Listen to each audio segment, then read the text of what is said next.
Assalamualaikum warahmatullahi wabarakatuh. Selamat pagi anak-anak. Semoga dalam keadaan sehat walafiat. Amin.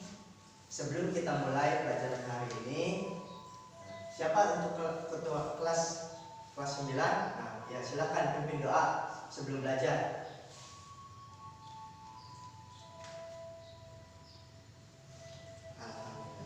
Terima kasih telah memimpin doa. Untuk pelajaran kemarin, apa masih ada yang ingat?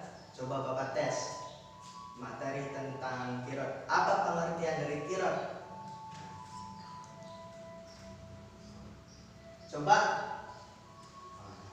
Qiraat yaitu pemberian seseorang terhadap seseorang untuk modal usaha serta keuntungannya dibagi atas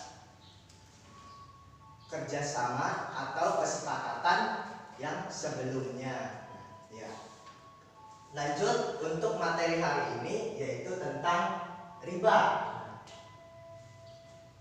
Riba, pengertian riba menurut bahasa yaitu lebih atau bertambah. Nah, jadi sesuatu yang berlebih dan bertambah dari harta atau barang dan lain sebagainya.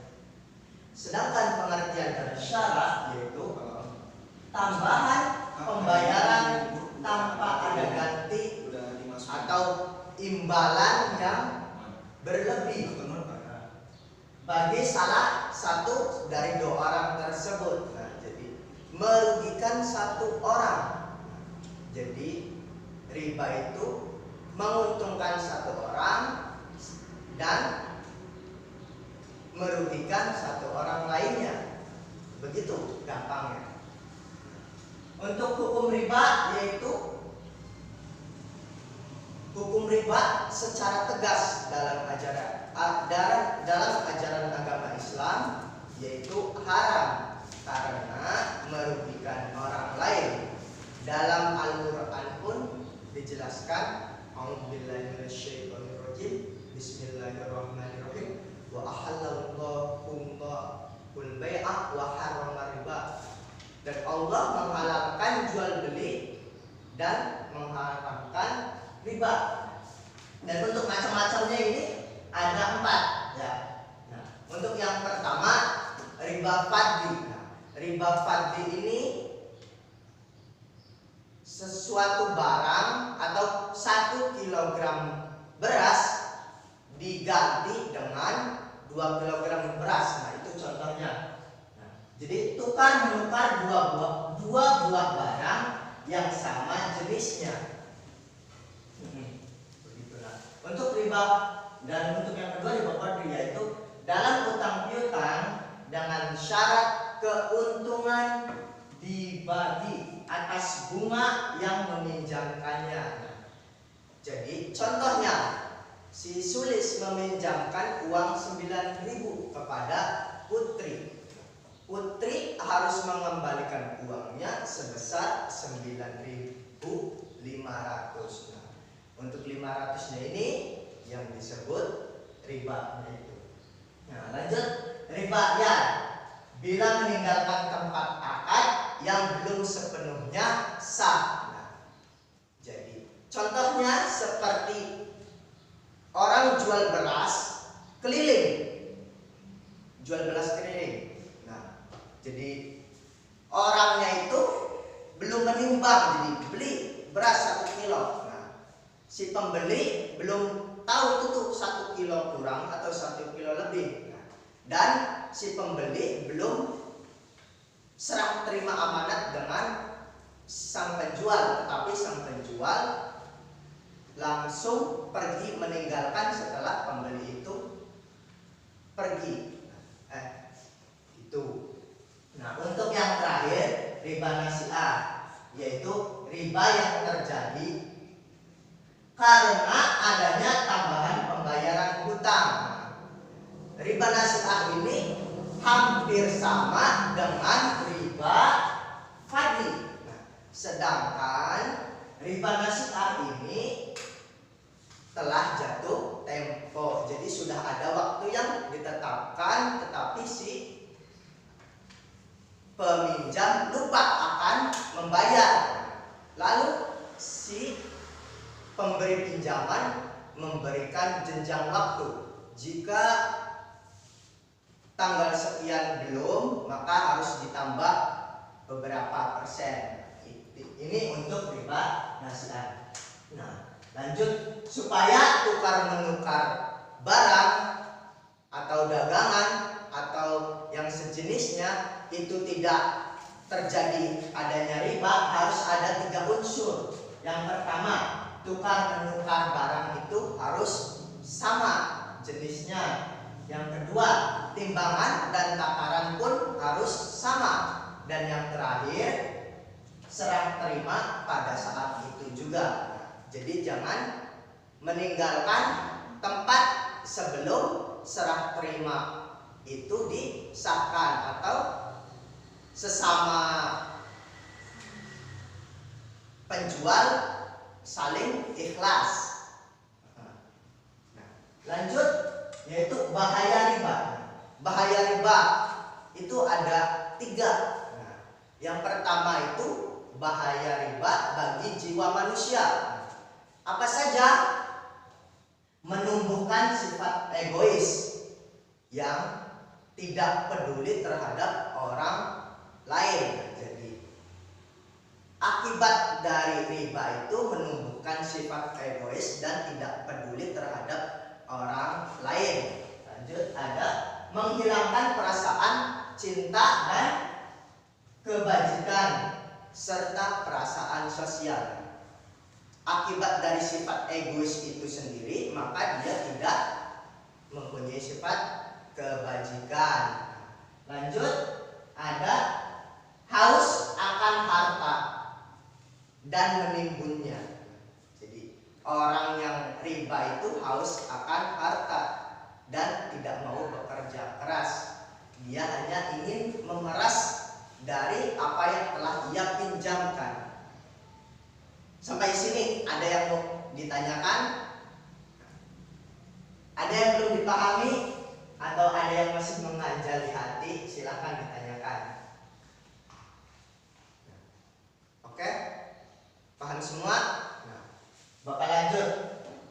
Lalu ada bahaya riba bagi masyarakat, yaitu melahirkan permusuhan di lingkungan masyarakat. Nah, karena orang yang riba atau orang yang selalu menagih hutang itu menimbulkan resah bagi sekelompok orang dan menghancurkan seluruh bentuk kasih sayang. Jadi kasih sayangnya itu sudah terhilang gara-gara dia selalu memaksa seorang peminjam harus bayar tepat waktu, jangan sampai ini. Jadi rasa kasihan itu perlahan-lahan mulai hilang. Menabur benih hasut, provokator, dan kebencian. Jadi selalu menumbuhkan sifat benci. Jadi wah, ini dipinjamkan tapi tidak bayar-bayar.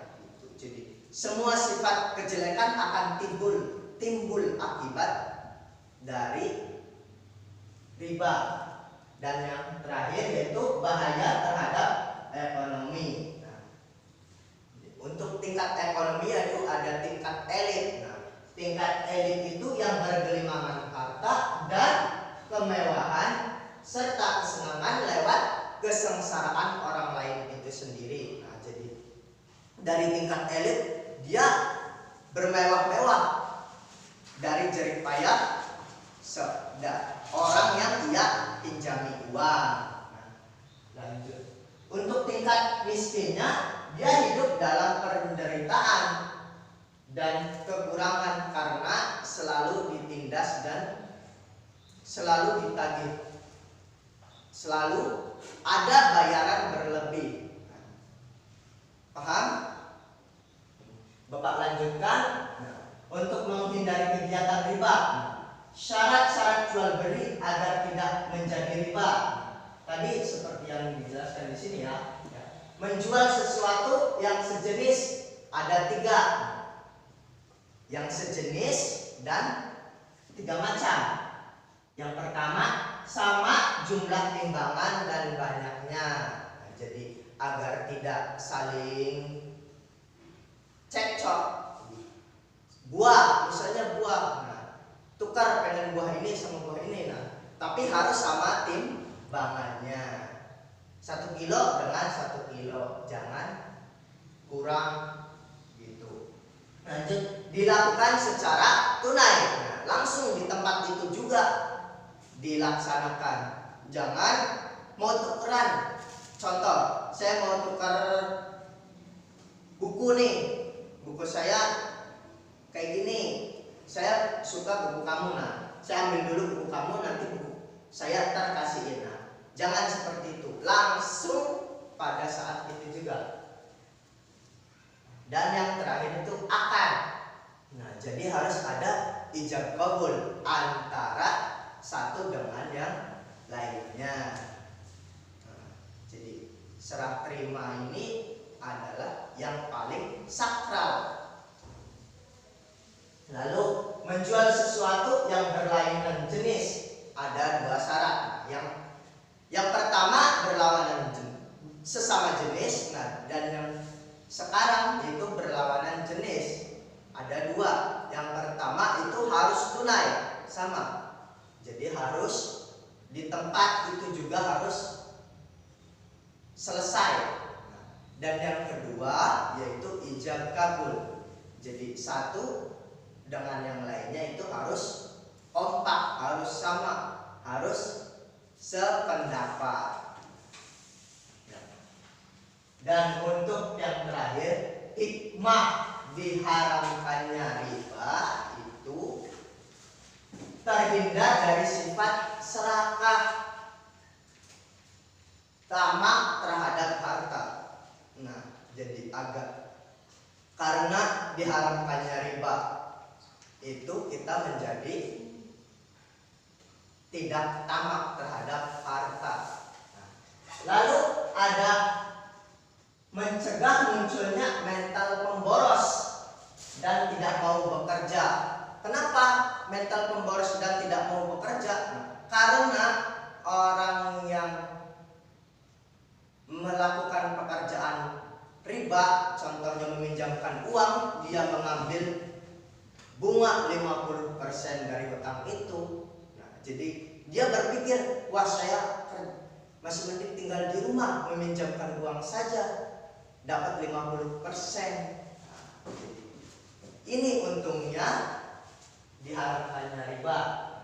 Menghindari perbuatan aniaya karena memeras yang lemah. Nah, kan? Jadi karena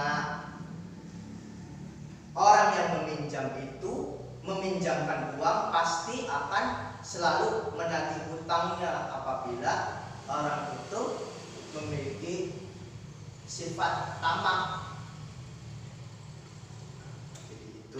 Jadi untuk kesimpulannya yaitu riba yaitu bertambahnya sesuatu akibat dilebihkan. Itu. Lalu hukumnya haram dan jangan pernah dilakukan. Dan harus mengingat tukar menukar barang itu harus sama timbangan dan takaran itu harus sama. Ya, mungkin cukup sekian. Silakan ditulis di buku masing-masing.